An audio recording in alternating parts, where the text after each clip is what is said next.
Buenos días. La palabra de hoy se llama paciencia en medio de las crisis.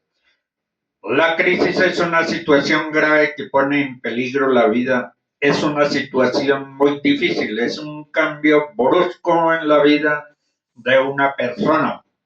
Tenemos que saber que nosotros los cristianos, como nos lo muestra la palabra de Dios, no estamos exentos de pasar por las crisis. Tarde o temprano llegarán a nuestra vida momentos de aflicción, de enfermedad, de escasez, de desempleo, de amenazas.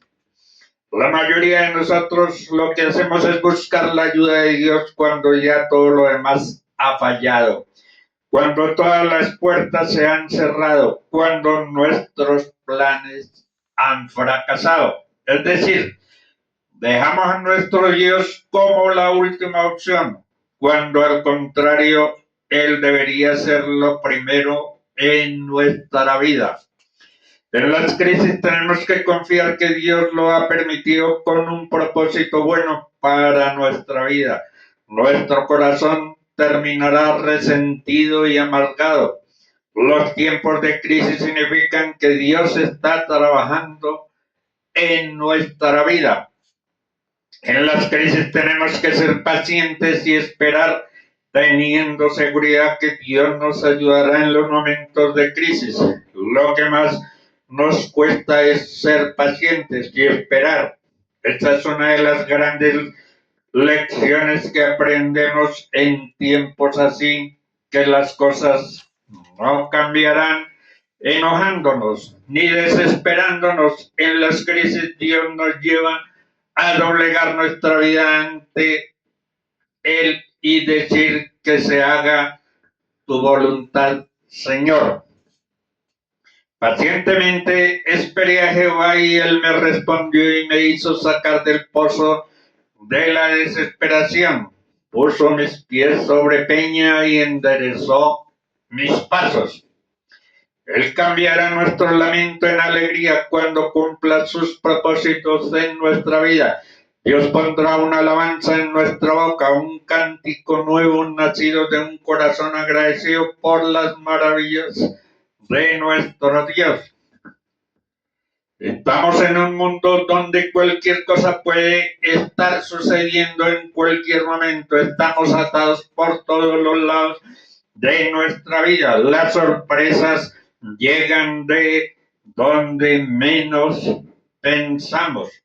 Estamos rodeados de amenazas de guerra en Irán, en Venezuela y en tantos otros lugares como Ucrania. ¿Cómo manejamos las crisis de la vida? La Biblia es nuestro manual de manejo de crisis, aunque atemorizan, nos sirven para concretar una época e inaugurar otra. La Biblia es el manual por excelencia donde encontramos la pauta, seguir en los casos cuando caemos en el pozo de la crisis y no vemos cómo poder salir. Hay 5 poderes que se necesitan experimentar en medio de las crisis. En las grandes crisis el corazón se rompe o se curte. En 1 Samuel 30, del 1 al 4, encontramos a David pasando por una tremenda crisis, pero gracias a Dios que él pudo vivir los 5 poderes de las crisis. El poder del desfallecimiento. El primer poder que enfrentamos en las crisis es el poder del desfallecimiento, es la pérdida de fuerza o energía, es sentir la tierra se vuelve un pantano, es sentir que el oxígeno nos falta. Cuando David y sus hombres llegaron al tercer día a Ziklag, habían asolado a Ziklag y le habían prendido fuego. Se habían llevado cautivas a las mujeres y a todos los que estaban allí, del menor hasta el mayor, pero a nadie habían dado muerte, sino que se los llevaron y siguieron su camino. Llegó pues David con los suyos a la ciudad y se encontró que estaba quemada y que sus mujeres, sus hijos e hijas habían sido llevadas cautivas. Entonces David y la gente que los acompañaba lloraron hasta que les faltaron las fuerzas para llorar. El mayor desfallecimiento de nuestra vida es cuando vemos a nuestros seres más queridos afectados o cautivos. El desfallecimiento tiene un poder de aniquilar el último aliento de la vida. La única forma de expresar el desfallecimiento son las lágrimas. David y sus hombres, siendo hombres de guerra, terminaron llorando desconsoladamente frente a la crisis al encontrar secuestrados a sus familiares. Llorar es humano, las lágrimas las puso Dios con una finalidad: limpiar el espejo del alma. El no llorar es ahogar con sus propias lágrimas. Las crisis se profundizan a veces y se profundizan y nos llevan del poder del desfallecimiento al poder de la angustia. El poder de la angustia, las dos mujeres de David, Ahinoam y Abigail, la que fue mujer de Nabal, el del Carmel, también habían sido llevadas cautivas. David se angustió mucho porque el pueblo hablaba de apedrearlo, pues el alma de todo el pueblo estaba llena de amargura, cada uno por sus hijos y por sus hijas. La angustia es un estado de carácter penoso que se caracteriza por aparecer como reacción a un peligro desconocido. Está acompañada por un intenso malestar y por pequeñas alteraciones en el organismo, tales como elevar el ritmo cardíaco, sudoración excesiva, opresión en el pecho, falta de aire. La angustia es igual a ansiedad extrema o miedo. En las crisis la mayor angustia se produce cuando las que están cerca, en vez de entendernos o ayudarnos a buscar la solución, nos culpan.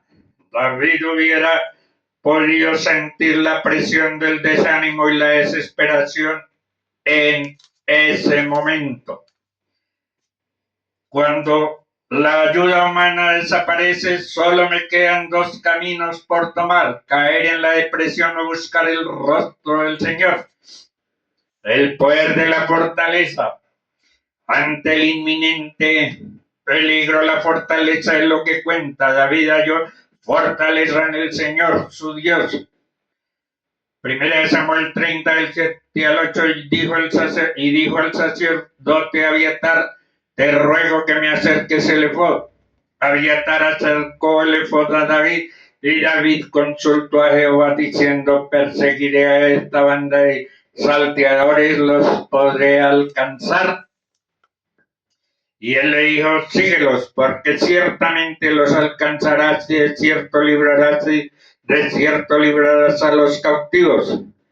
La verdadera fortaleza del alma y el espíritu viene solamente de Dios, de ninguna otra parte.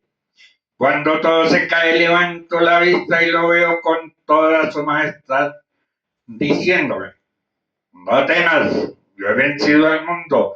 Dios siempre tiene la respuesta precisa. Jesús dijo: sin mí nada podéis hacer. David, en el momento de las crisis, ni siquiera consulta con Abiatar, que era el sacerdote, sino le dijo que le trajera el efod. El efod era una vestidura tipo chaleco en el sacerdote. El efod tenía varias piedras preciosas, entre ellas estaban dos que se llamaban el Urim y el Tumim. Significa luz y perfección. Cuando el sacerdote o rey querían consultar a Dios, lo hacían a través del efod, y Dios contestaba y dirigía. El poder de la victoria. En primera de Samuel 30, del 9 al 20. Partió pues David junto a los 600 hombres que lo acompañaron y llegaron hasta el torrente de Besor, donde se quedaron algunos. David siguió adelante con 400 hombres, pues se quedaron atrás 200 que cansados no pudieron pasar el torrente reversor. Hallaron en el campo un egipcio al cual trajeron ante David, le dieron y comió y le dieron de beber agua. David le preguntó: ¿a quién perteneces? El joven egipcio respondió: soy siervo de una amalecita y mi amo me abandonó hace 3 días porque estaba enfermo. Lo llevó pues y los encontraron desparramados sobre toda aquella tierra, comiendo y bebiendo y haciendo fiesta por todo aquel gran botín que habían tomado de la tierra de los filisteos y de la tierra de Judá.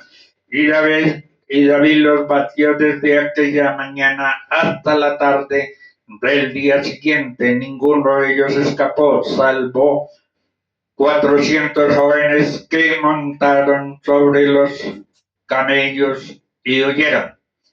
Rescató David todo lo que los amalecitas habían tomado y libró asimismo a sus 2 mujeres. No les faltó a nadie, ni chico ni grande, así de hijos e hijas, ni nada del robo de todas las cosas que les habían tomado. Todo lo recuperó David. ¡Qué tremenda victoria! Dios le concedió a David. Lo recuperó absolutamente todo. Dios lo retornó todo lo que el enemigo le había robado y secuestrado. El poder de la unidad. La reconciliación es más bella que la victoria. Las crisis resueltas nos devuelven la unidad. La fortaleza del Señor no solo disipa el desfallecimiento y la angustia, no solo nos da la victoria, pero nos da la unidad, procurando mantener la unidad del Espíritu en el vínculo de la paz. ¿Qué estás experimentando hoy? ¿Cómo lo estás enfrentando? Quizás hoy nos encontramos en el desfallecimiento o en la angustia. No nos quedemos ahí. Nos quedan 3 poderes más que nos van a lanzar en el gran trampolín de la vida y van a despertar nuestro destino y nuestro espíritu. Dios les bendiga.